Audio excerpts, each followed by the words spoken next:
हर हर महादेव, जय शिव शंभू। 18 जुलाई 2025 सावन महीने की अष्टमी है। आप सभी भक्तजनों को सावन के महीने में पड़ने वाली अष्टमी पर कुछ विशेष कार्य है जो कि जरूर से कर लेने चाहिए। अष्टमी तिथि माता दुर्गा भवानी को समर्पित है। इस तिथि पर किया गया कार्य कोई भी निष्फल नहीं जाता। महादेव की अर्धांगिनी है माता भवानी। अष्टमी शुक्रवार की तिथि है और उन्हीं का दिन है।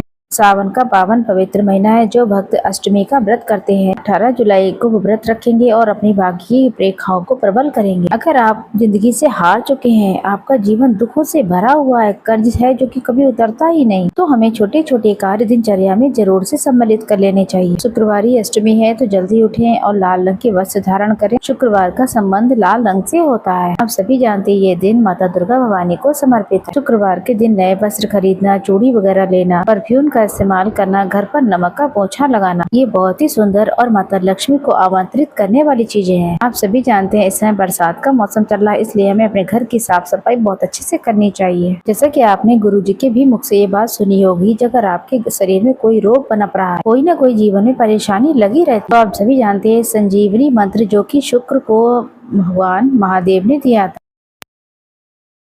आ चुके हैं। संजीवनी मंत्र कौन सा है आप सब जानते होंगे। जी हाँ, महामृत्युंजय मंत्र। बेल पत्र के वृक्ष के नीचे आप चाहे सुबह में जाएं या शाम में जाएं और उसकी जड़ में बैठें और बेल पत्र वृक्ष की तरफ ही अपना मुख करें। दीपक जलाकर, जल चढ़ाकर वहाँ पर अपने रोग का स्मरण करें। जो भी तकलीफ है, आपके शरीर में कोई बीमारी है, उसका ध्यान करते हुए आप उस बेल पत्र पेड़ के नीचे बैठ करके महामृत्युंजय मंत्र का जाप करें। नहीं कर सकते हैं तो महामृत्युंजय भगवान का भी अगर स्मरण कर लेते हैं तो भी आपके जीवन में बिगड़े काम बन जाएंगे। तो पहला उपाय तो ये हो गया। दूसरा उपाय हम आपको बताते हैं, चाहे आप घर के मंदिर में करें या फिर महादेव के मंदिर में जाकर करें। सबसे पहले उपाय करने के लिए आपको एक थाली तैयार कर लेनी है। सबसे पहले एक जल का लोटा रखें, लाल या पीला चंदन रखें, साथ ही यहाँ पे पूजा की थाल में चावल के कुछ दाने रखें और इसमें एक विशेष दीपक रखना है, शिव शक्ति दीपक। आपको दीपक में एक गोल और एक लंबी बत्ती रखनी है और इसमें चावल का दाना एक डाल देना है आपको। सबसे पहले लाल चंदन, बेल पत्र, चावल का दाना, जल का लोटा, शिव शक्ति दीपक लेकर आप चले जाएं महादेव के मंदिर में और वहां जाकर के आप बैठ जाएं। मुख आपका होना चाहिए पूर्व या फिर उत्तर दिशा की तरफ। सबसे पहले शिवलिंग के ऊपर आपको पूर्ण रूप से जल समर्पित कर देना है। फिर आप शिव शक्ति दीपक, माता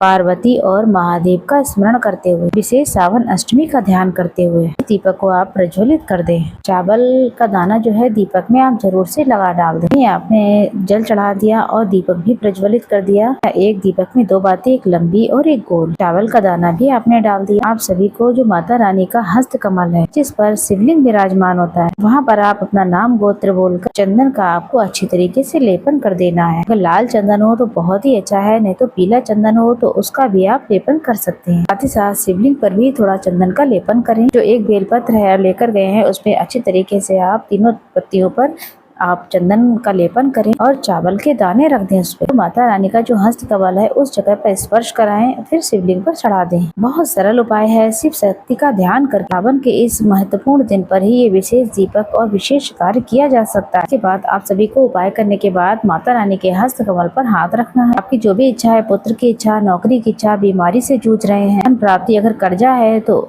उस समस्या को दूर करने के लिए, विवाह आदि की परेशानी को दूर करने के लिए आपको हाथ जोड़कर भगवान के सामने बैठकर प्रार्थना करनी है। सबसे पहले आप दोनों हाथों को माता रानी के हस्त कमल पर रखें और अपनी मनोकामना बोलें। फिर दोनों हाथों को जोड़कर प्रार्थना करें और आपने जो विशेष दीपक लगाया है, एक दीपक में दो बाती, उससे आपको पूरी शिवलिंग की आरती कर देनी है। निश्चित तौर पे आपके सौभाग्य में वृद्धि होगी, दुख दरिद्रता का अंत होगा और संतान सुख आपको मिलना प्रारंभ हो जाए। करके देखिएगा, बहुत सरल उपाय है। सावन के महीने पे अष्टमी पर ही उपाय किया जा सकता है और इसका लाभ अद्भुत और चमत्कारी देखा गया है।